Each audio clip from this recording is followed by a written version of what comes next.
Hello everyone. But in the last two videos of class 6th, I have discussed the introduction of playing with numbers and the first four exercises of chapter 3.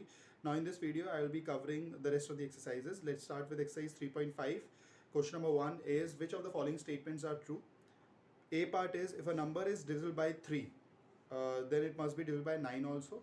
तो ये बोल रहे हैं कि अगर कोई number 3 के table में आ रहा है तो क्या वो 9 के टेबल में भी आएगा. तो लेट्स एक एग्जांपल ले लेते हैं. एक नंबर ले लिया हमने 12 जो है वो 3 के टेबल में आ रहा है लेकिन 9 के टेबल में नहीं आ रहा है. मतलब और जैसे 18 अगर लेते हैं तो 18 3 के टेबल में भी आता है, 9 के टेबल में आता है, but it is not true for all the cases. तो इसका कोई पॉइंट के थ्रू हम कैसे बताएंगे. वैसे मैंने लास्ट एक्सरसाइज में एक था कि एक नंबर 12 के टेबल में आ रहा है तो और किस किस के टेबल में आएगा. जो 12 के फैक्टर्स हैं उसमें आएगा. लास्ट क्वेश्चन था एक्सरसाइज 3.4 का. If a number is divisible bye 12 by what other numbers will that number be divisible. तो वो उसके फैक्टर्स में, जैसे अगर मैंने बोलूँ कि अगर 12 के टेबल में आ रहा है तो 1 के टेबल में आएगा, 2 3 4 6 एंड 12 उसके फैक्टर्स के टेबल में भी आएगा. तो यहाँ पर वो बोल रहे हैं कि एक नंबर 3 के टेबल में आ रहा है तो क्या वो 9 के टेबल में भी आएगा. आप खुद सोचिए कि क्या 9 3 का फैक्टर है. नहीं. That means this statement is false. अगर कोई नंबर 3 के टेबल में आ रहा है तो 9 के टेबल में इसलिए नहीं आएगा बिकॉज 3 जो है वो मतलब 9 जो है वो 3 का फैक्टर नहीं है. B part if a number is divisible by 9, अगर कोई, ये इसी का उल्टा हो गया, कन्वर्स हो गया. If a number is divisible by 9, अगर कोई नंबर 9 के टेबल में आ रहा है तो वो 3 के टेबल में भी आएगा. Yes, because 3 is a factor of 9. तो दिस इज ट्रू.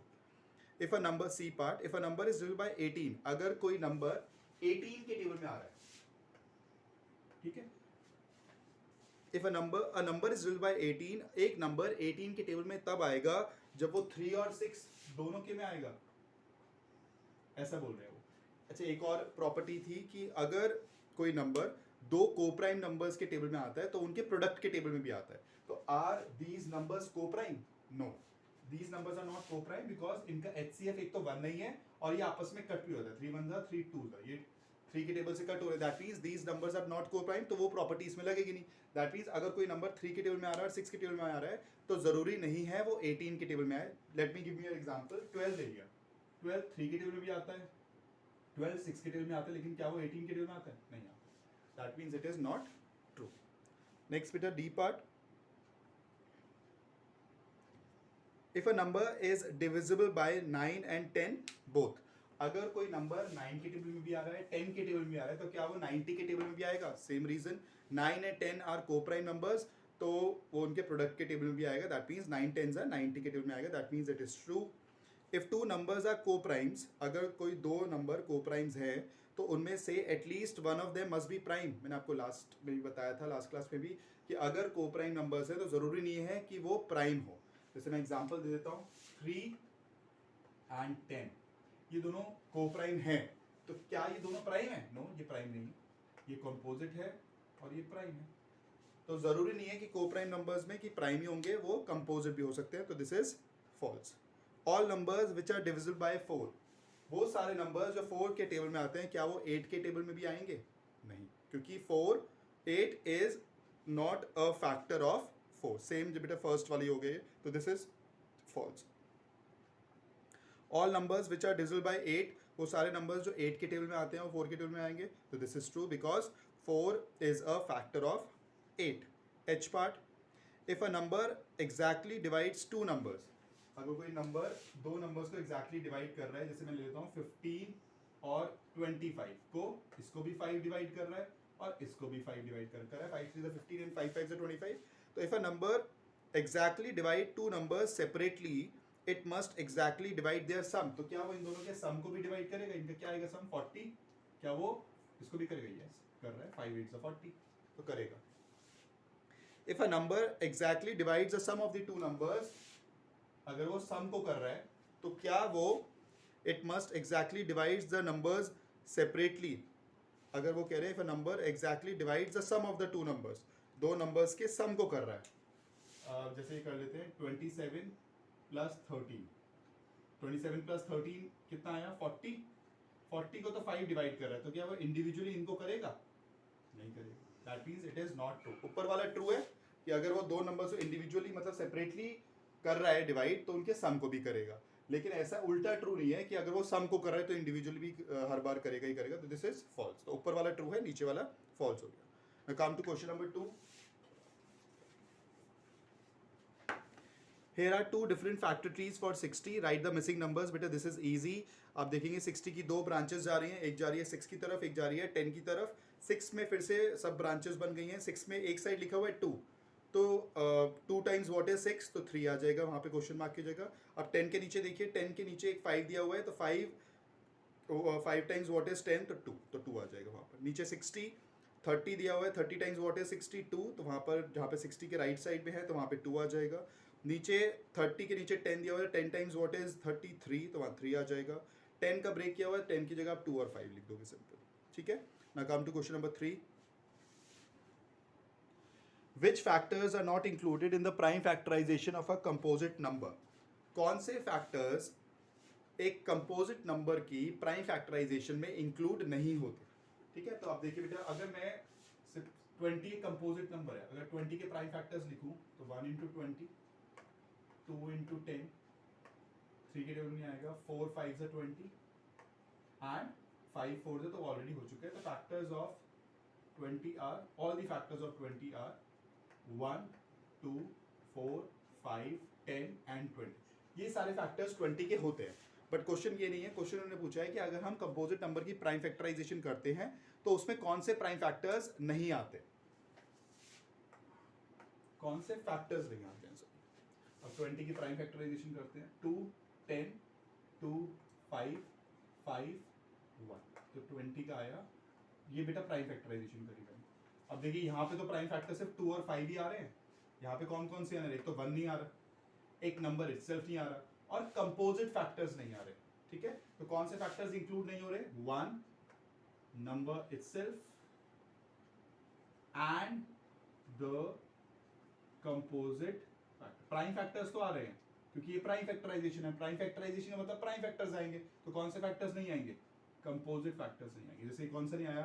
4 नहीं आया, 10 नहीं आया। ठीक है, तो 1 नहीं आता, नंबर इटसेल्फ खुद नंबर नहीं आता, 20 देखिए नहीं आया इसमें, and the composite factors, right. तो ये हमारा थर्ड का आंसर हो गया। आपको सिर्फ ये करके लिखने की जरूरत है, बस और कुछ नहीं लिखना है, तो मैंने आपको समझाने के लिए बताया।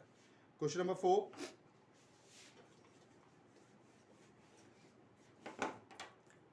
write the greatest 4-digit number and express it in terms of its prime factors. बेटा greatest 4-digit number is 9999।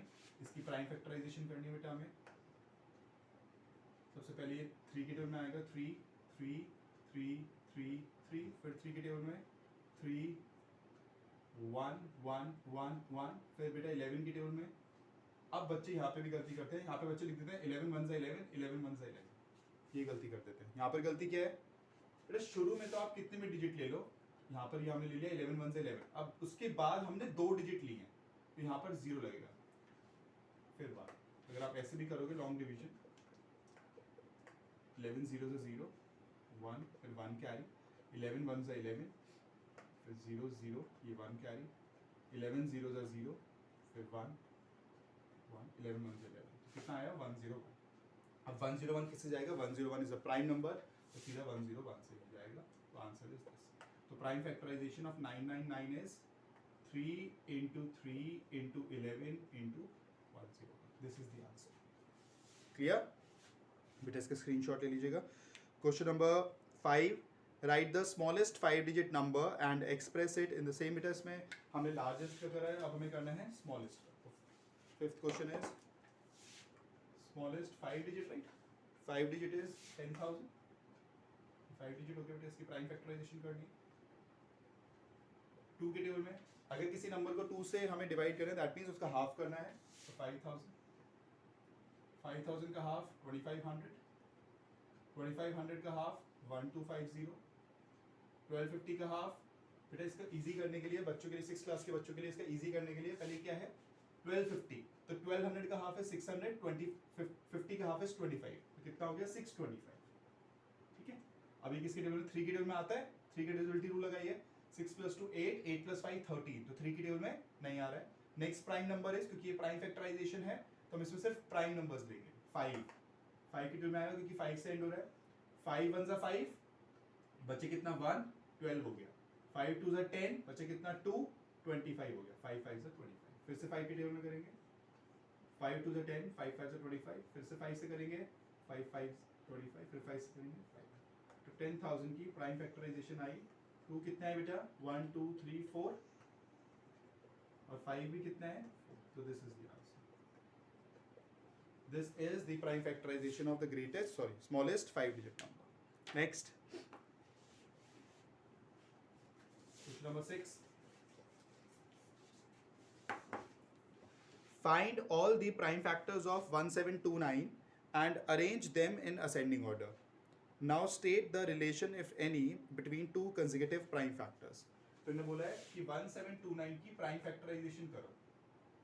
1729 की प्राइम फैक्टराइजेशन करते हैं। पहले देखेंगे 2 के टेबल में आ रहा है, नहीं। 3 के टेबल में ऐड करते हैं, 1 + 7 8, 8 + 2 10, 19। तो 3 के टेबल में 19 नहीं आता, 4 के टेबल में नहीं आएगा क्योंकि 29 4 के टेबल में नहीं आता, 5 के टेबल में नहीं आ रहा। 7 के टेबल में चेक करते हैं। 1729 को 7 से डिवाइड करके देखते हैं, क्योंकि 7 का कोई डिविजिबिलिटी रूल नहीं है। डिवाइड करके देखेंगे। 7 2 14, 3 2, 7 4 28, 4 9, 7 7 49। आगे बेटा, तो 7 के टेबल में 247। अब 7 के बाद फिर से 7 से करके देखते हैं। 7 3 21, 3 7, 7 5 35। तो 2 रिमाइंडर आ रहा है, that means it is not divisible by 7। 7 के बाद प्राइम नंबर है बेटा 11। 11 से करके देखते हैं। 2 + 7 9, 9 - 4 5, तो नहीं आ रहा है 11 के टेबल में। 13 से करके देखते हैं। 2 4 7 को 13, 13 1 13, 1 1 7। 13 के टेबल में 1 1 7 इज 9। टेबल्स बहुत इंपॉर्टेंट है बेटा। 13 9 1 1 7। 13 का टेबल आपको आना चाहिए, अच्छे से टिप्स पे लर्न होना चाहिए। तो 13 9 1 1 7। तो आंसर इज 13 के टेबल में कब आया, 19। फिर 19 इज अ प्राइम नंबर, तो 19 के टेबल में आएगा। तो 1729 के प्राइम फैक्टर्स आए 7 × 13 × 19। अब इन्होंने बोला हुआ था स्टेट एनी रिलेशन, कि कोई रिलेशन हो तो बताइए बिटवीन द प्राइम फैक्टर्स। अगर आप देखेंगे तो there is a gap of 6। 13 7 से कितना बड़ा है, 6। 19 13 से कितना बड़ा है, 6। तो देयर इज अ डिफरेंस, तो आप रिलेशन लिख देंगे। Relation between the prime factors is that there is a difference of 6 between them. इनके बीच में 6 का गैप है, ठीक है। Next, question number 7.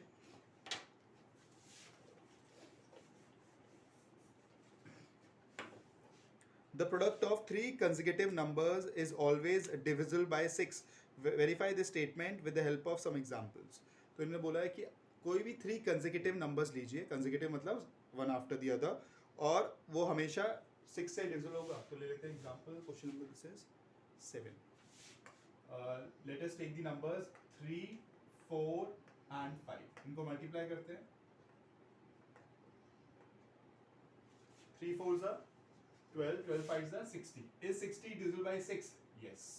60 is divisible by 6.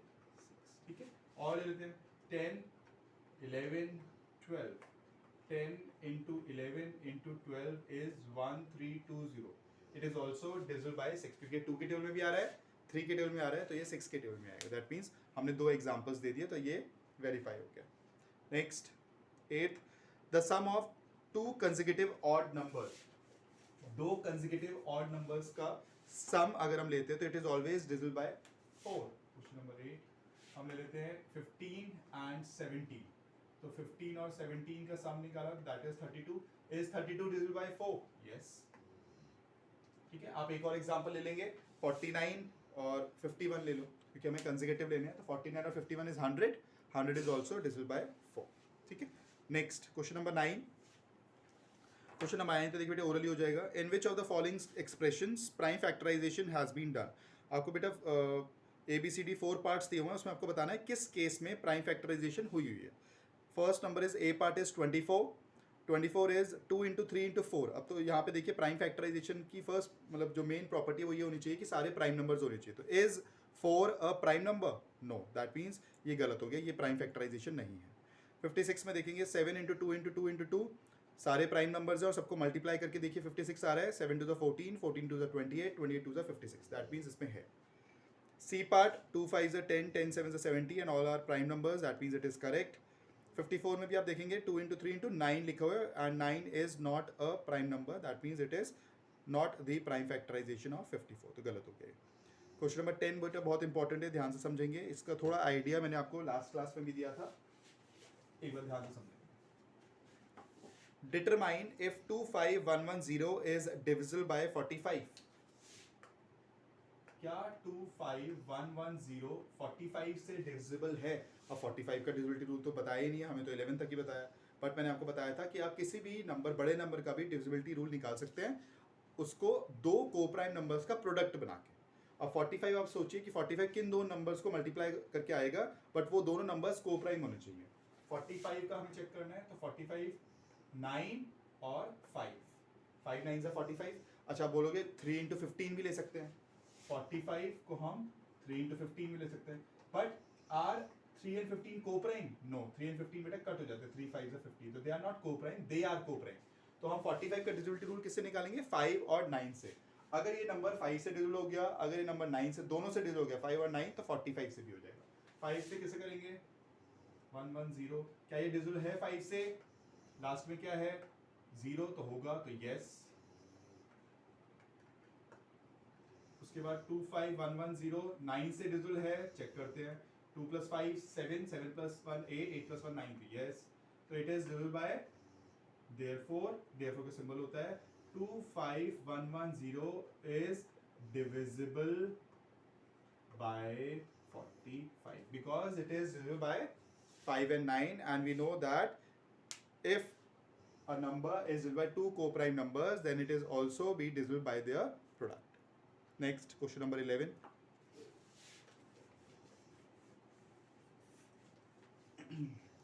Eighteen is divisible by both 2 and 3. 18 जो है वो 2 के टेबल में भी आ रहा है और 3 के टेबल में भी आ रहा है. It is also divisible bye 2 and 3 6. Similarly a number is divisible by both 4 and 6. एक नंबर है, अच्छा ये तो पता ही है आपको कि अगर 2 और 3 के टेबल में आता है तो 6 के टेबल में भी आता है. तो अब इन्होंने एक चीज़ बोली है कि सिमिलरली एक नंबर जो है 4 के टेबल में भी आ रहा है और 6 के टेबल में आ रहा है, तो 24 के टेबल में भी आएगा. सेम 4 and 6 आर नॉट को प्राइम, तो 4 जरूरी नहीं है कि 4 के टेबल में आ रहा है 6 के, तो 24 में भी आएगा बिकॉज 4 and 6 आर नॉट को प्राइम नंबर्स. तो अगर आप देख लीजिए 12 है, 12 जो है 4 के टेबल में आता है, 6 के टेबल में आता है, लेकिन वो 24 के टेबल में नहीं आता है. दैट मीन्स एक रॉन्ग हो गया. तो आप लिख दो कि 4 and 6 आर नॉट को prime numbers. 12th question is very easy. 12th question में क्या दिया हुआ है? I am the smallest number having 4 different prime factors, can you find me. मैं सबसे छोटा नंबर हूँ जिसके सबसे छोटे 4 डिफरेंट प्राइम फैक्टर्स. सबसे छोटा प्राइम नंबर इज 2, उसके बाद 3, उसके बाद 5, उसके बाद 7. तो ये 4 डिफरेंट प्राइम फैक्टर्स हो गए और सबसे छोटे हो गए. इनको मल्टीप्लाई कर दो बेटा. 2 3s are 6, 6 5s are 30, 30 7s are 210. So 210 is the smallest number having 4 different prime factors. Whether this exercise is complete, now come to exercise 3.6. HCF है इसमें क्या? HCF निकालने के दो मेथड है, एक तो प्राइम फैक्टराइजेशन है, कंटिन्यूड डिवीजन है. मैं दोनों तरीके से बता दूंगा बेटा आपको. First is 18 and 48. 18 and 48. Prime factorisation पहले बता रहा हूँ. By the method of prime factorisation पहले 18 का निकालेंगे और फिर 48 का. 2 9s are, फिर 2 के 3 3s are 3 1. ये सबको पता होगा प्राइम फैक्टराइजेशन कर रहे हैं. 2 24 2 12 2 6 2 3 3 1. राइट. अब बेटा इसको एक एक करके लिख देंगे. 18 equals to 2 into 3 into 3. 48 2 into 2 into 2 into 2 into 3. Now HCF क्या होगा? जो कॉमन आ रहा है. देखिए यहाँ पे 2 आ रहा है, यहाँ पे 2 आ रहा है, तो एक बार 2 लिख देंगे क्योंकि ये कॉमन हो गया. उसके बाद 3 आ रहा है, 3 आ रहा है, ये हो गया. और कुछ कॉमन है बेटा, यहाँ 3 है लेकिन यहाँ 3 नहीं है, यहाँ 2 है लेकिन यहाँ 2 नहीं है, दोनों में कॉमन आना चाहिए. तो HCF is 2 into 3 6. The HCF of 18 and 48 is 6.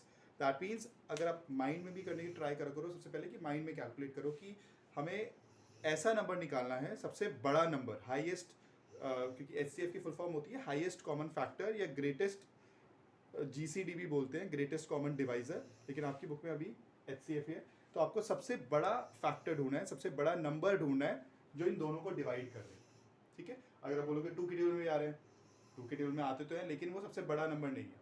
ये दोनों के टेबल, ये 18 और 48 6 से डिवाइड होते हैं, उससे बड़ा कोई नंबर नहीं है। That means HCF of 18 and 48 is 6, okay. 30 and 42,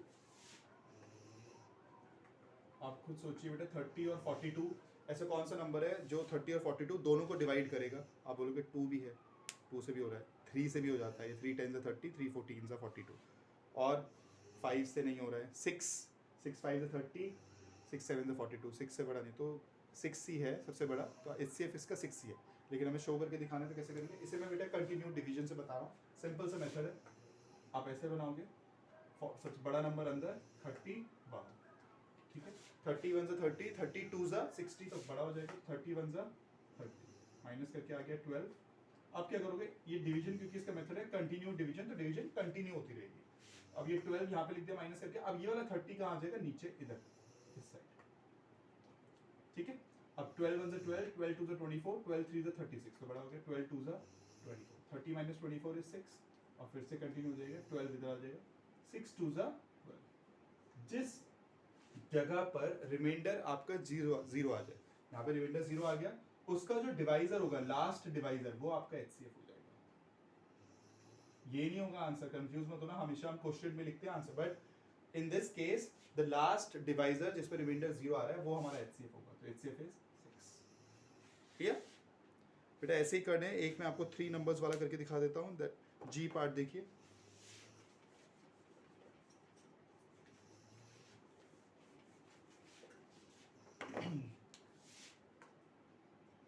$70, $105 and $175, $70, $105 and $175, 2 35 5 7 7 1, right? 2 के टेबल में आता 3 35 5 7 ज़ा 7 1, 5 35 5 7 7 1, तो 70 लिखा, 2 इंटू 5 इंटू 7, 105 लिखा, 3 इंटू 5 इंटू 7, फिर 175 लिखा, 5 इंटू 5 इंटू 7। HCF में बेटा क्या देखते हैं? कॉमन, बट कॉमन तीनों में होना चाहिए। आप 2 तीनों में है? नहीं है। 5 तीनों में है? हाँ है, 5 5 5 5 लिख दिया। 7 तीनों में है 7, तो 5 7 ज़ा 35, ठीक है।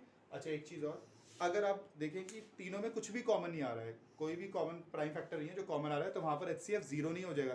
किसी भी नंबर का कोई कितने भी नंबर्स हो, उनका HCF कभी भी 0 आ ही नहीं सकता, क्योंकि कॉमन फैक्टर कभी 0 आ ही नहीं सकता है। कॉमन फैक्टर हमेशा 1 तो आएगा ही आएगा। तो अगर कुछ कॉमन ना आ रहा हो तो आप यहाँ लिख दोगे HCF इक्वल्स टू 1।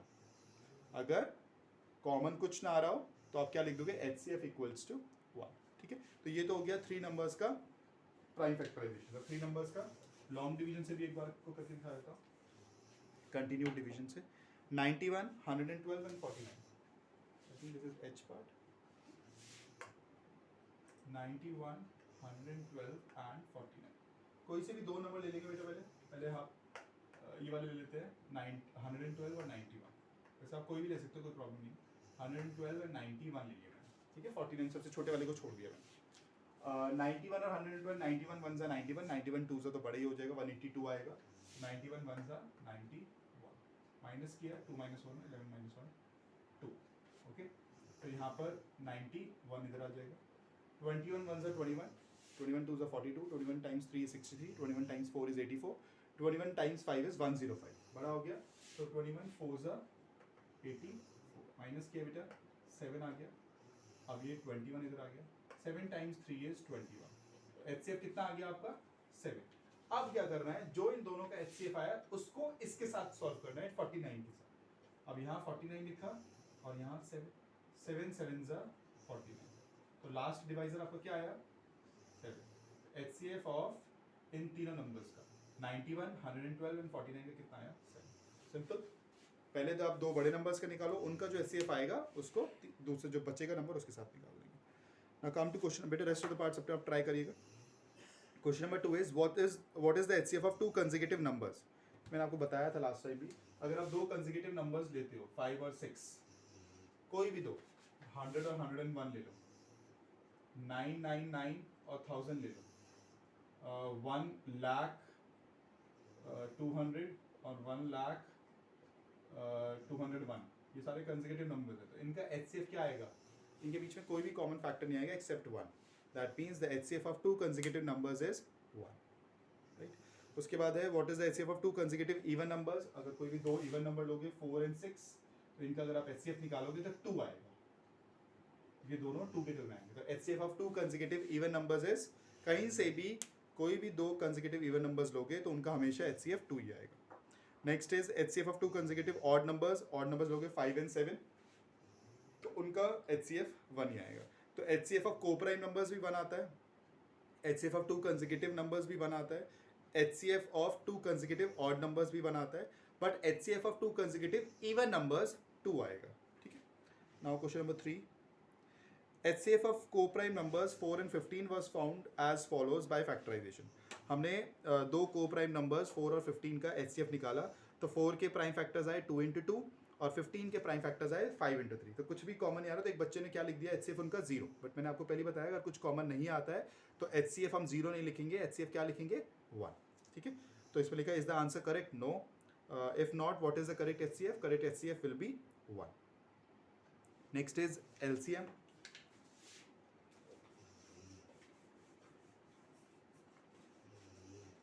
बेटा LCM ना आपकी एक्सरसाइजेज में नहीं है, तो मैं आपको एक एग्जांपल बता देता हूँ. जैसे इन्होंने 20, 25 और 30 का निकाला हुआ है. 20, 25 और 30 का LCM निकाला हुआ है, वो मैं निकाल के दिखाता हूँ. 20, 25 और 30. अच्छा, LCM के भी दो मेथड है. LCM का एक तो होता है प्राइम फैक्टराइजेशन और एक होता है लॉन्ग डिवीजन. आप लॉन्ग डिवीजन ही कर लीजिएगा. आपकी बुक में वैसे तो HCF का वो भी नहीं है, NCERT में तो कंटिन्यू डिवीजन मेथड भी नहीं है, लेकिन वो आना चाहिए बच्चों को. LCM जो है अभी आप यही वाला प्राइम लॉन्ग डिवीजन वाला सीख लीजिए. ठीक है. आप देखिए तीनों नंबर किसके टेबल में आते हैं? प्राइम 2 के टेबल में आते हैं. अच्छा, तीनों नहीं, मतलब किस कोई भी एक नंबर, ये 2 के टेबल में आता है, ये 2 के टेबल में नहीं आता है. एक तो आता है 2 के टेबल में, उसे कर लीजिए. 10, 25, 25 नहीं आता तो 25 एज इट इज लिखिए. 30 कब आता है? 15 से. ठीक है. अभी कोई ऐसा नंबर है जो 2 के टेबल में आता है? हाँ है 10, फिर से 2 से करेंगे. 5 ये नहीं आता तो ऐसे ही रहेगा. अब कोई भी नंबर ऐसा नहीं है जो 2 के टेबल में आता है. 3 के टेबल में आता है? हाँ ये आता है, तो 3 से करेंगे. 5, 25, 5 5 से 50. फिर 3 के टेबल में नहीं है. अब 5 से करो, 4 नहीं लेंगे, 4 इज नॉट प्राइम. फिर 5 से करेंगे, 5 1 जा 5, फिर 5 से करेंगे 1 1 1. तो LCM is 2 into 2 into 3 into 5 into 5. 2 to the 4, 4 to the 12, 12 5 is 60, 65 is 300. That means the LCM, the lowest common multiple of 20, 25 and 30 is 300. Lowest common multiple का मतलब होता है कि कौन सा नंबर है जो तीनों के टेबल में आता है, सबसे छोटा नंबर जो इन तीनों के टेबल में आता है. तो वो हमारा 20 के टेबल में भी 300 आता है, 25 के टेबल में भी, और 600 भी आएगा. 300 के बाद क्या आएगा? 600. बट हमें सबसे छोटा बताना है तो 300. 300 से कोई और छोटा नंबर नहीं है जो इन तीनों के टेबल में आता है. That means it is the lowest common multiple. अब जो नेक्स्ट एक्सरसाइज है उसमें वर्ड प्रॉब्लम्स हैं which are based on HCF and LCM. एक चीज़ ध्यान रखिएगा, HCF और LCM में वर्ड प्रॉब्लम्स में ज़्यादातर जो हम सिखाते मतलब बच्चों को ऐसे हैं कि HCF का मतलब क्या होता है? हाईएस्ट कॉमन फैक्टर, और LCM का मतलब होता है लीस्ट कॉमन मल्टीपल. ठीक है. अब ज्यादातर बच्चों को सिखाया जाता है कि जहां पर हाईएस्ट वाले सिनोनिम्स लिखे हों, मतलब इससे सिमिलर वर्ड लिखे हो, हाईएस्ट, लॉन्गेस्ट, ग्रेटेस्ट, मैक्सिमम, तो वहां पर तुम HCF निकाल दो. ठीक है. हाईएस्ट, ग्रेटेस्ट ऐसे सिखाया जाता है बच्चों को. हेल्प कर जाता है, लेकिन वो फिर वर्ड प्रॉब्लम्स, अगर जब तक आपके माइंड में वर्ड प्रॉब्लम्स क्लियर नहीं होंगी तब तक, क्योंकि सेम क्वेश्चंस आपके 10th क्लास में भी है, मैंने आपको बताया था यही सेम चैप्टर HCF और LCM का टॉपिक 10th क्लास में भी है, तो वहाँ पर भी बच्चे कंफ्यूज आते हैं. ऐसे भी क्योंकि 10th क्लास में ऐसा कुछ एकदम simple type of question word problem नहीं आ जाएगी, वहाँ पर ग्रेटेस्ट लिखा हुआ है तो आप एचसीएफ निकालो। आपको क्वेश्चन को समझना पड़ेगा कि क्वेश्चन पूछ क्या रहा है। उसमें ऐसा भी कभी कभी होता है कि हाईएस्ट वर्ड लिखा होता है, लेकिन वहाँ पर हमें क्या निकालना होता है, एलसीएम निकालना होता है। तो क्वेश्चन को पहले समझेंगे, ज़्यादा डिफिकल्ट नहीं है। क्वेश्चन में जब आप समझ लोगे कि आपको फैक्टर निकालना है, बेसिकली हमारा जो फोकस होना चाहिए वो इन दोनों वर्ड पे होना चाहिए कि हमें फैक्टर निकालना है या मल्टीपल निकालना है। फैक्टर क्या मतलब क्या होता है, फैक्टर में क्या होगा, हमारे आंसर्स छोटे आएंगे। मल्टीपल में क्या होता है, हमारा आंसर बड़ा आता है। ठीक है, तो उससे भी थोड़ा सा रिलेट करके निकाल सकते, बट क्वेश्चन को समझ उसकी लैंग्वेज है उसे समझेंगे, फिर उसके बाद देखेंगे कि हमें एचसीएफ निकालने की जरूरत है या फिर हमें एलसीएम निकालने की जरूरत है। कभी कभी बच्चों के लिए हम थोड़ा बहुत बोल देते हैं कि अगर बच्चे बिल्कुल कंफ्यूज हो रहे हो कि इसमें करना क्या, तो बच्चों को वर्ड से बता देते हैं, वो भी थोड़ा बहुत ठीक है बच्चों के लिए, कि अगर जहाँ पर हाईएस्ट हो तो ग्रेटेस्ट, मैक्सिमम, ये सब वर्ड्स लिखे हों सिमिलर वर्ड्स तो हम कर लेंगे। ऐसे ही लीस्ट वाले में लोएस्ट, मिनिमम, स्मॉलेस्ट वर्ड लिखा हो तो हम वहाँ पर क्या निकालेंगे, लीस्ट कॉमन मल्टीपल। बट समझने में थोड़ा सा फोकस ज़्यादा करेंगे। ठीक है, क्वेश्चन नंबर 1 देखेंगे बेटा। यहाँ पर मैं आपको पूरा अच्छे तरीके से एक्सप्लेन करने की कोशिश करूँगा जिससे आपको क्लियर हो जाए कि हमें एचसीएफ और एलसीएम कब निकालना होता है।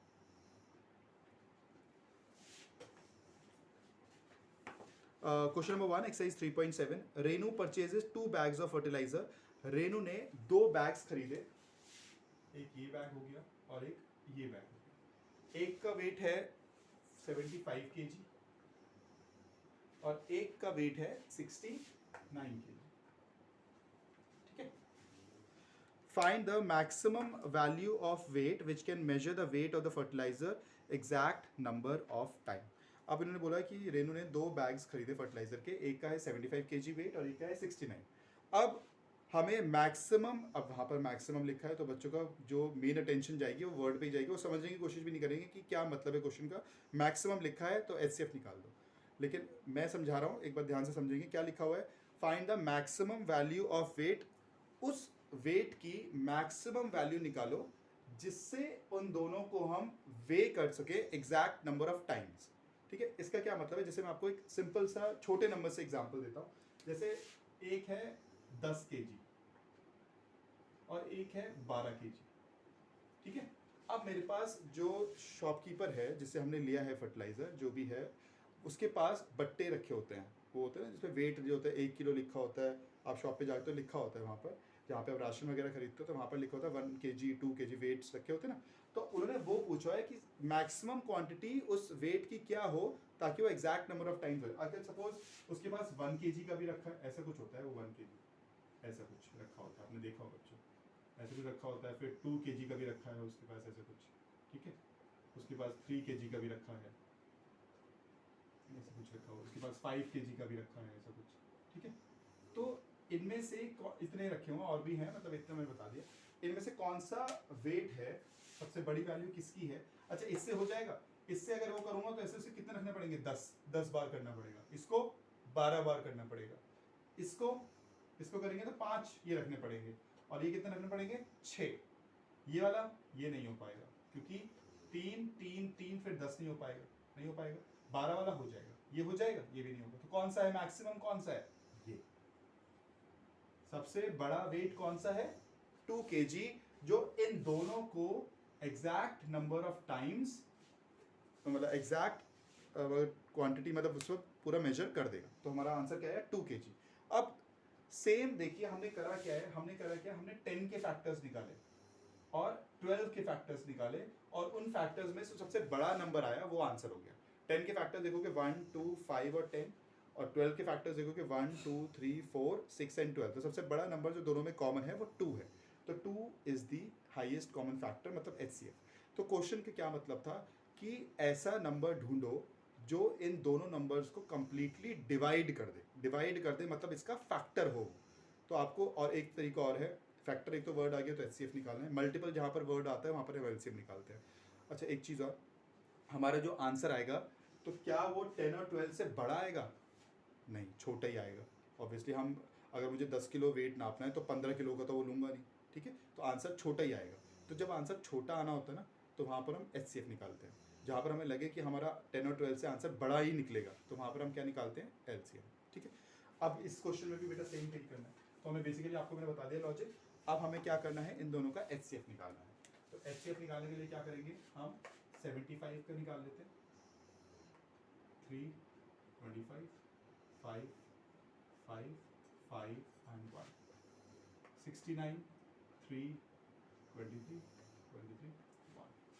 So 75, 3 into 5 into 5, 69, 3 into 20. Common देखिए क्या आ रहा है 3. That means HCF of 75 and 69 is 3. That means आप आंसर स्टेटमेंट क्या लिखेंगे? The maximum value of weight which can measure the weight of the fertilizer exact number of times is 3 kg. मतलब हमें 3 kg का वो जो वेट होता है वो लेना पड़ेगा. तो 3 kg के ये कितनी बार करने पड़ेंगे? 25 बार. 3 kg के पड़े हुए हैं तो 25 रखने पड़ेंगे. 25 तो वो 75 वाला वे हो जाएगा और ये रखने पड़ेंगे 23. ठीक है, वो पूछा नहीं है, इस हिसाब से ये पूछा तो answer is 3 kg. Next question number 2. 3 boys step off together from the same spot. 3 लड़के जो हैं वो सेम स्पॉट से निकले. सपोज ए पॉइंट से निकले. their steps measure 63 centimetre. अब एक बच्चे का जो स्टेप है मतलब वो जो चल रहा है उसका लेंथ है 63. जैसे ये गया, इसका है 63 सेंट. दूसरे का 70, थोड़ा सा बड़ा है उसका 70 सेंटीमीटर. और थर्ड वाले का स्टेप है 77 सेंटीमीटर. ठीक है. अब जैसे 3 बच्चे हैं, पहले बच्चे ने जब स्टेप रखा तो 60, फिर वो दूसरा 120, तीसरा 180, ऐसे चलेगा. दैट मीन्स हम क्या निकाल रहे हैं? अब क्वेश्चन में पहले ही क्लियर हो गया हम क्या निकाल रहे हैं? Multiple, not the factor. कि 60, 120, एक स्टेप गया तो 60, दूसरे स्टेप गया तो 120 चला जाएगा. अब आगे दिया हुआ है व्हाट इज द मिनिमम. अब वही क्वेश्चन में दिया हुआ है मिनिमम. मिनिमम मतलब लोएस्ट मतलब लीस्ट कॉमन मल्टीपल. तो हमें एलसीएम निकालना है. What is the minimum distance each should cover so that all can cover the distance in complete steps. तो वो पूछ रहे हैं कि सबसे मिनिमम डिस्टेंस क्या होगा जो तीनों के तीनों ये जो बॉयज़ हैं वो इक्वल डिस्टेंस कवर कर लें इन स्टेप्स. तो हम क्या करेंगे? देखिए हमने क्या करा. ये सपोज एक और छोटा सा एग्जांपल दे देता हूँ. जैसे ये 3 है ए बी और सी. इसका स्टेप है 2 का 2 सेंटीमीटर. इसका स्टेप है 3 सेंटीमीटर. इसका स्टेप है 5 सेंटीमीटर. अब 2 ये गया, फिर दूसरा 4, फिर 6, फिर 8, फिर 10, फिर 12 चलता रहेगा. इसका 3, फिर 6, फिर 9, फिर 12, फिर 15 चलता जाएगा. 5, फिर 10, फिर 15, फिर 20, फिर 25. तो ऐसा कोई नंबर है जो कॉमन आ रहा है? अभी कोई कॉमन नहीं आ रहा है. नहीं आ रहा है. आगे जाके देखिए कोई कॉमन आएगा. हम बेसिकली क्या कर रहे हैं? हम मल्टीपल्स लिख रहे हैं. तो मल्टीपल्स आप सोचिए कौन सा कॉमन आएगा? 30. सबसे पहला नंबर जो तीनों में कॉमन आएगा वो कौन सा होगा?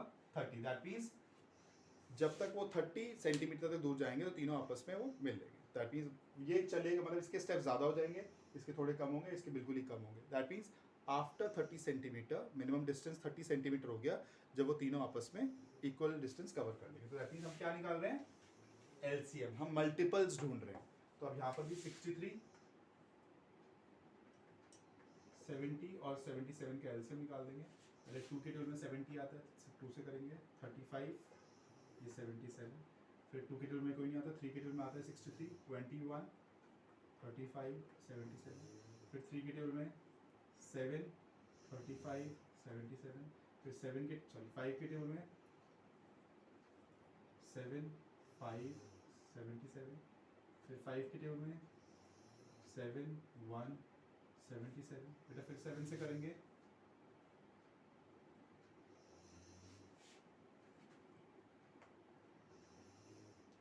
1, 1, 11, फिर 11 से कर देंगे 1, 1. एलसीएम बेटा क्या आ जाएगा? 2 कितने टाइम्स है? 1 टाइम. 3 कितने टाइम्स है? 2 टाइम्स. 5 कितने टाइम्स है? 2 times.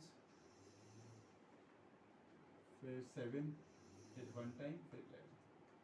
2 0 6 is 18, 18 5 is 90, 90 5 is 450 into 7. Multiply कर देंगे बेटा, आंसर आ जाएगा. मल्टीप्लाई आप खुद कर लीजिएगा. बेसिकली हमें क्या करना है? हमें इस केस पे तीनों में एलसीएम निकालना है. जो भी आएगा हमारा डिस्टेंस वो हमारा आंसर हो जाएगा. पहले 2 से करा, 220, 35 वाला था, मतलब 70 के टेबल में आ रहा था. तो 2 से 35 हो गया, फिर 3 से करा. ऐसे ही हमने एलसीएम निकालते हैं. बेसिकली इस क्वेश्चन में हमें क्या निकालना था? LCM.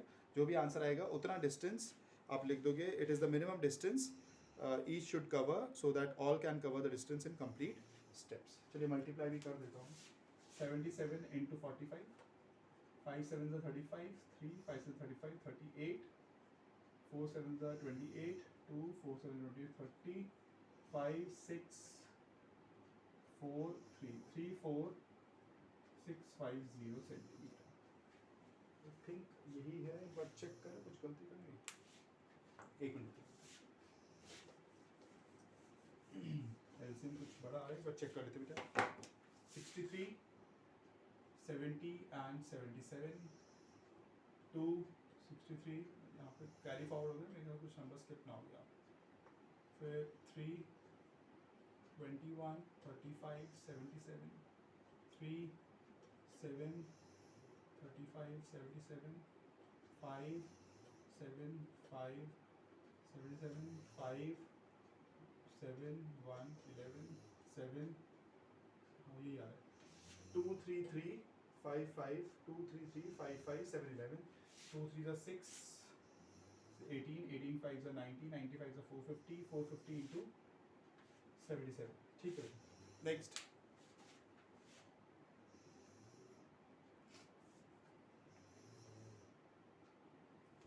Question number 3।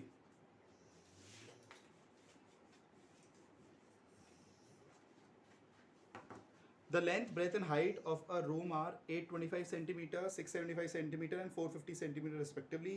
Find the longest tape which can measure the three dimensions of the room exactly. हमारे पास बेटा लेंथ दी हुई है, ब्रेथ दी हुई है, हाइट दी हुई है रूम की 825, 675 एंड 450 सेंटीमीटर। तो हमें सबसे बड़ी लेंथ निकालनी है टेप की जो इन तीनों को exact number of times measure कर ले। तो बेसिकली ये फर्स्ट क्वेश्चन की तरह हो गया, हमें सबसे बड़ी टेप निकालनी है, that means we have to find the factors. तो हम HCF निकाल देंगे, 825, 675 and 450।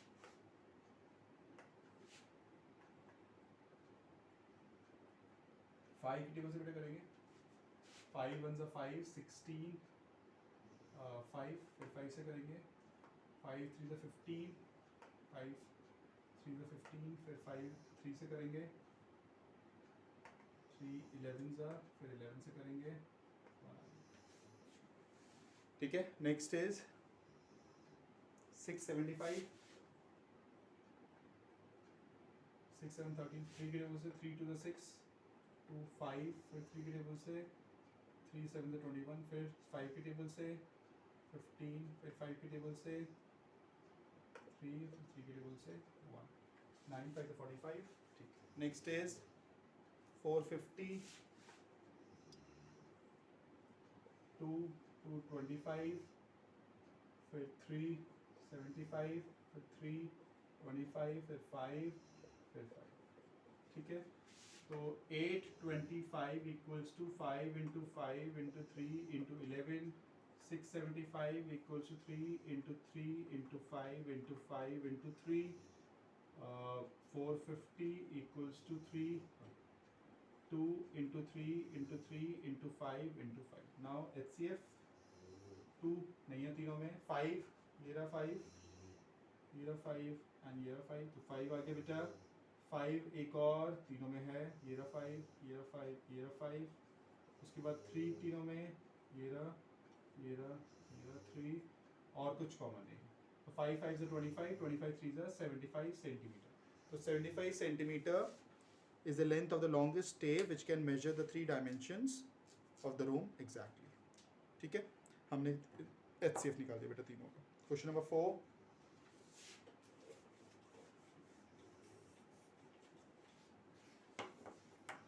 Question number 4 is determine the smallest, बेटे ध्यान से समझिएगा, इंपॉर्टेंट क्वेश्चन है। Determine the smallest 3 digit number which is exactly divisible by 6 8 and 12। हमें सबसे छोटा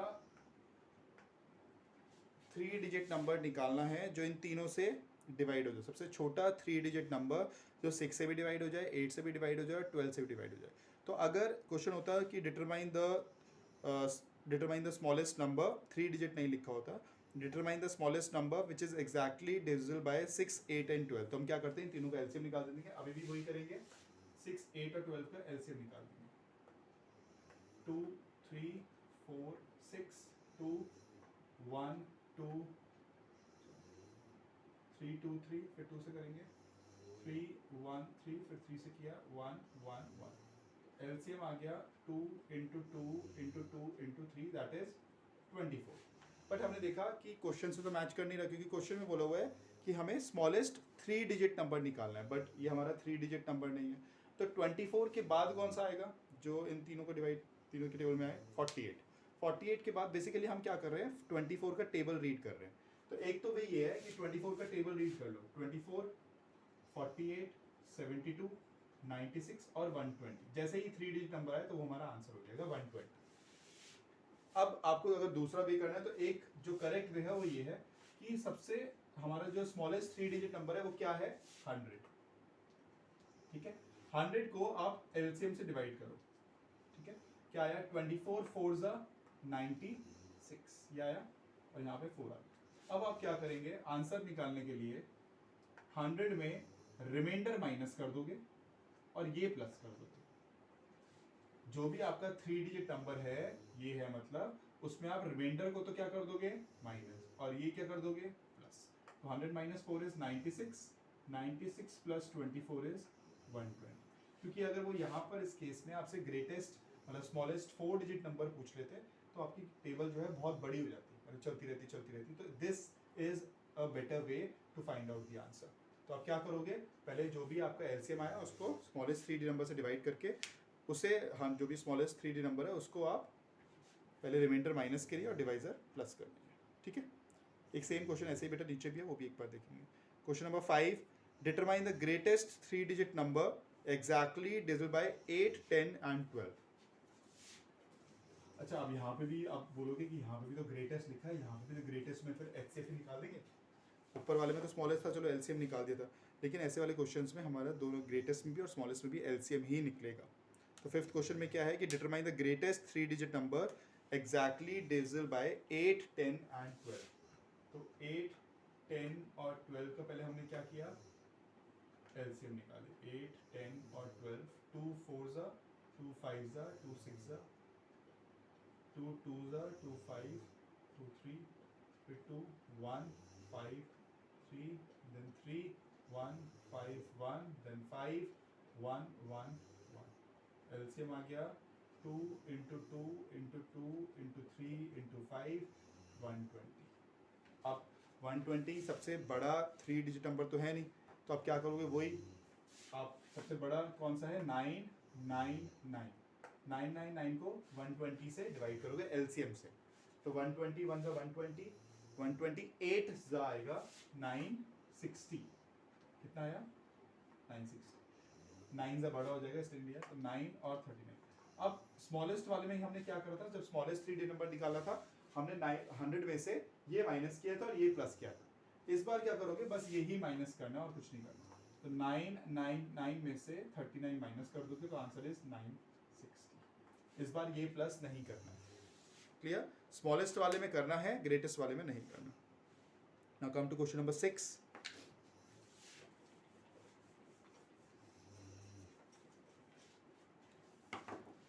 The traffic lights at 3 different road crossings change after every 48 seconds, 72 seconds and 108 seconds respectively. If they change simultaneously at 7 am, at what time will they change simultaneously again? तो एक traffic light है वो after 48 seconds change होती है, after every 48 seconds. दूसरी है वो 72 seconds और तीसरी है 108 सेकेंड्स रिस्पेक्टिवली। तो अगर वो साथ में 7 बजे, सुबह के 7 बजे चेंज हुई है एक साथ, तो after how much time will they change simultaneously again. तो कितनी देर बाद, वो लीस्ट टाइम बताना है कि वो फिर से चेंज होंगी एक साथ। तो हमें क्या करना है, basically we have to find 48 के बाद उसके फैक्टर्स नहीं ढूंढने, हमें मल्टीपल्स नहीं ढूंढने। 48 के बाद कब चेंज होगी, 48 के डबल के 96 सेकेंड्स के बाद। तो बेसिकली हमें क्या निकालना पड़ेगा, तीनों का हम मल्टीपल्स ढूंढ रहे हैं तो हम क्या निकालना पड़ेगा, एलसीएम। 48 72 और 108, 48 72 और 108 का हम क्या निकालेंगे, एलसीएम। यही है 48 72 एंड 108। दूसरे करो बेटा, 24 36 एंड 54, मैंने हाफ कर दिया जस्ट। 12 18 27, 6 9 27, 3 9 27, 3 1 3 9 3 1 1 3 3 1 1 1. LCM is 2 कितने बार है 1 2 3 4 3 कितनी बार है 3 बार 2 to the 4 4 to the 8 8 to the 16 16 3 to the 48 48 3s are 144 144 3s are 432 seconds. ये आएगा 144 3s are 432. ठीक है, तो basically after 432 seconds they will change simultaneously again. मतलब 7 बजने के 432 सेकेंड्स बाद. तो सेकेंड 432 सेकेंड्स तो बहुत ज़्यादा आ रहे हैं, तो इसको आप मिनट्स में चेंज करेंगे. अगर हम 432 सेकेंड्स को मिनट्स में चेंज करना चाहते हैं तो हम क्या करेंगे, डिवाइड बाय 60. 60 1 ज़ा 60 120 180 240 300 360 420. तो 67 ज़ा 420, दैट मीन्स 12 बचा. तो मतलब इतने मिनट्स और इतने सेकेंड्स. दैट मीन आंसर क्या लिखोगे, 7 minutes 12 seconds past 7 AM. The traffic lights will change simultaneously again. So this is the answer. तो हमने क्या करा, एलसीएम निकाला. एलसीएम जो भी आया सेकेंड्स में आया उसको मिनट्स में चेंज कर दिया 60 से डिवाइड करके. मतलब उतने टाइम बाद 7 बजे के जो लाइट है वो फिर से आपस में चेंज होंगे. ठीक है, नेक्स्ट क्वेश्चन नंबर 7.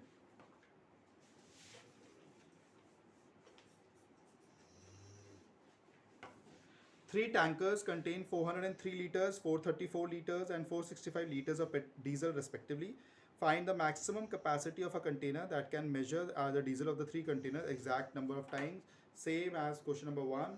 एक टैंकर में 403 लीटर्स डीजल है, दूसरे टैंक में 434 है, तीसरे में 465 लीटर्स है. तो हमें बताना है कि उस टैंक की उस कंटेनर की कैपेसिटी बतानी है जो इक्वल नंबर ऑफ टाइम्स इसको मेजर कर सके. दैट मीन्स वही सेम हमें मेजर करना है और exact number of times. That means we have to find the factor जो इनको कंप्लीटली डिवाइड कर दे. तो we have to find the HCF. तो 403 और कौन सा है 403 434 एंड 465. 4 + 3 ये ना तो 2 के टेबल में आ रहा है, ना 3 के टेबल में आ रहा है, ना 5 के टेबल में आ रहा है, 7 के टेबल में भी नहीं आ रहा है. 7 5 से 35 53 नहीं आता है. 7 के बाद 11 के टेबल में नहीं आ रहा है. 11 के बाद 13 के टेबल में आ रहा है बेटा. तो 13 से करेंगे.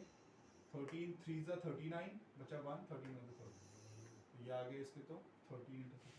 फिर 2 से करा इसको 2 1 7. अब ये हमारा आ रहा है 3 के टेबल में नहीं आ रहा, 5 के टेबल में आ रहा है, 7 के टेबल में आ रहा है. 7 3 से 21 7 से 31. ये 5 के टेबल में आ रहा है. 5 9 से 45 5 5 9 से 45 बचा 1 5 3 से 50. फिर 3 से 31 फिर 31. तो 403 equals to 13 into 31. 434 equals to 2 into 7 into 31 and 465 equals to 5 into 3 into 31. तो आप देख सकते हो इजीली कॉमन क्या आ रहा है 31 31 31 और तो कुछ नहीं कॉमन आ रहा. That means 31 liters is the maximum capacity of the container that can measure a diesel of the three containers exact number of times. This will be the answer statement. So 31 is the answer. Question number 8.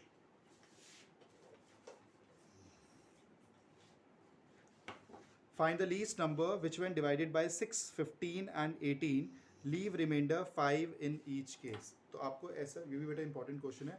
आपको सबसे छोटा, ये repeatedly exams में आता है, मतलब repeatedly मतलब बहुत बार ये रिपीट होता है क्वेश्चन एग्जाम में, तो ध्यान से समझिएगा. हमें सबसे छोटा नंबर बताना है जो 6 के टेबल में भी आए, 15 के टेबल में भी आए और 18 के टेबल में भी आए. लेकिन जब हम उस नंबर को इन तीनों नंबर से डिवाइड करें तो रिमाइंडर 5 आए. तो हम क्या करते हैं, हम सबसे पहले ऐसा नंबर ढूंढ लेते हैं जो इन तीनों के टेबल में आएगा. वो कैसे ढूंढेंगे, बाय फाइंडिंग देयर LCM. ठीक है, 6 के टेबल में, 15 के टेबल में और 18 के टेबल में सबसे छोटा नंबर जो आना चाहिए वो आएगा by finding there LCM. LCM आने के बाद जो भी आएगा उसमें उन्होंने बोला हुआ है कि जब तीनों को डिवाइड करें तो 5 रिमाइंडर आना चाहिए. तो जो भी एलसीएम आएगा उसमें 5 प्लस कर देंगे। तो बेसिकली हमें आंसर फाइंड आउट करने के लिए क्या करना है, इन तीनों का एलसीएम निकालना है। जो भी एलसीएम आएगा उसमें हम जो उन्होंने बोला है रिमाइंडर आना चाहिए वो प्लस कर देंगे, दैट इज 5। तो हमें क्या करना है बेसिकली, पहले 6, 15 और 18 का एलसीएम निकालना है। 6, 15 और 18 का एलसीएम 2 से करेंगे, 2 3 6, 15 एज इट इज, 2 9 18, फिर 3 से करेंगे, 3 1 3, 3 5 15, 3 3 9, फिर 3 से करेंगे, 3 1 5 एज इट इज, 3 1 3, फिर 5 से करेंगे 1 1 1। LCM is 2 into 3 into 3 into 5, 2 3 6, 6 3 18, 5 90। तो आंसर इज 90, रिमाइंडर क्या दिया हुआ है 5, 95 इज द आंसर। तो बेसिकली अगर आप 95 को 6 से डिवाइड करोगे तो रिमाइंडर 5 आएगा, 15 से डिवाइड करोगे रिमाइंडर 5 आएगा, 18 को 95 को 18 से डिवाइड करोगे तब भी 5 रिमाइंडर आएगा। दैट मीन्स हमें क्या करना है, पहले इन तीनों का एलसीएम निकालना है और एलसीएम निकालने के बाद जो भी आएगा उसमें रिमाइंडर प्लस कर देना है। ठीक है, क्वेश्चन नंबर 9।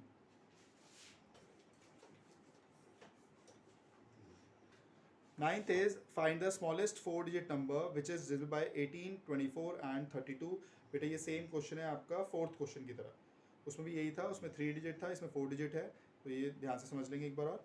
तो हमें सबसे छोटा 4 डिजिट नंबर निकालना है जो 18, 24 और 32 को डिवाइड कर। तो हमें सबसे पहले क्या करना है, 18, 24, 32 का एलसीएम निकालना है। क्वेश्चन नंबर 9, 18, 24 और 32 का एलसीएम निकालेंगे। 2 9 12 16, 9 as it is, 6 and 8, 9 3 4, 9 3 2, 9 3 1, 3 1 1, 3 1 1 1। तो एलसीएम 2 कितनी बार, 1 2 3 4 5, 3 into 3, right? 2 to the 4, 4 to the 8, 8 to the 16, 16 to 32, 32 3s are 96, 96 into 3 is 288। So 288 is the LCM। अब हमें स्मॉलेस्ट 4 डिजिट नंबर बोला हुआ है, स्मॉलेस्ट 4 डिजिट नंबर इज 1000। इसको हम 288 से डिवाइड करते हैं, ठीक है। 288 1s are 288, 288 2s करेंगे तो 2 से मल्टीप्लाई कर देते हैं तो ये कितना आएगा, 2 8 16। चलो करके दिखाते हैं, 288 into 2, 2 8 16, 2 8 16 17, 2 to the 4 5, ये आ गया। 2 सा अभी भी छोटा आ रहा है, 288 3 सा करके देखते हैं, 3 8 24, 3 8 24 26, 3 to the 6 8, 288 4 सा भी करके देख लेते हैं, 4 8 32, 4 8 32 35, 4 to the 8 1152। तो अब क्या करेंगे, 288 3 864, माइनस किया, 10 माइनस 4 6, ये 10 हो गया बेटा, ये 9 हो गया, 9 माइनस 6 3, ये 9, 9 माइनस 8 1 और ये 0, 136। तो मैंने आपको बोला था आंसर निकालने के लिए क्या करेंगे, 1000 लिखेंगे, उसमें से ये माइनस और ये प्लस, स्मॉलेस्ट वाले में ऐसे ही करते हैं। तो माइनस 136 प्लस 288, इसे आप करोगे तो आपका आंसर आएगा 1152। ठीक है, दिस इज द आंसर। अगर आप देखिए तो इसमें अगर करेंगे 1000 में से ये करा तो 830, 864, 864 में 288 प्लस करोगे 2511, तो 1152 इज द आंसर। ठीक है, इंपॉर्टेंट क्वेश्चन बेटे भी। नेक्स्ट बेटे मैं ओरली समझा दूंगा आपको, इजी से क्वेश्चंस हैं। 10th क्वेश्चन है find the LCM of the following numbers. 9 and 4 और बेटा को प्राइम नंबर्स। को प्राइम नंबर्स का जब एचसीएफ मैंने आपको बताया था 1 आता है और एलसीएम आता है उनका प्रोडक्ट। तो 4 and 9 जो है को प्राइम नंबर्स है तो इनका एलसीएम आएगा 36। 12 और 5 भी को प्राइम नंबर्स है तो इनका एलसीएम आएगा 60। 6 और 5 30, 15 और 4 60। तो ऑब्जर्व अ कॉमन प्रॉपर्टी, तो अगर हम इसमें लिखेंगे द एलसीएम ऑफ को prime numbers is their product. Find the LCM of the following numbers in which one number is the factor of the other. 5 और 20 में देखिए कि 5 जो है वो फैक्टर है 20 का, तो ऐसे में जब अगर हम फैक्टर निकालते हैं तो जो बड़ा नंबर होता है वही एलसीएम आता है। तो 20 is the LCM of 5 and 20। ऐसे 6 and 18 में 6 इज अ फैक्टर ऑफ 18, तो 18 आएगा आंसर, एलसीएम मतलब 18। नेक्स्ट में आपका आएगा 48 और नेक्स्ट में आएगा आपका 45। तो दैट मीन्स अगर दो नंबर्स होते हैं उनमें से एक नंबर दूसरे का फैक्टर है तो जो बड़ा नंबर होगा वही आपका एलसीएम आ जाएगा। बेटा चैप्टर कंप्लीट हो गया। I have discussed all the exercises, I have discussed all the questions one by one. अगर स्टिल किसी में डाउट हो तो आप कमेंट सेक्शन में आप लिख दीजिएगा, मैं फिर से एक बार एक्सप्लेन कर दूंगा। ठीक है, नेक्स्ट वीडियो में I will try to explain, मतलब कोई और चैप्टर देखेंगे, इंटीजर्स या जो भी कोई चैप्टर होगा वो एक्सप्लेन करूँगा बेटा नेक्स्ट वीडियो, ठीक है।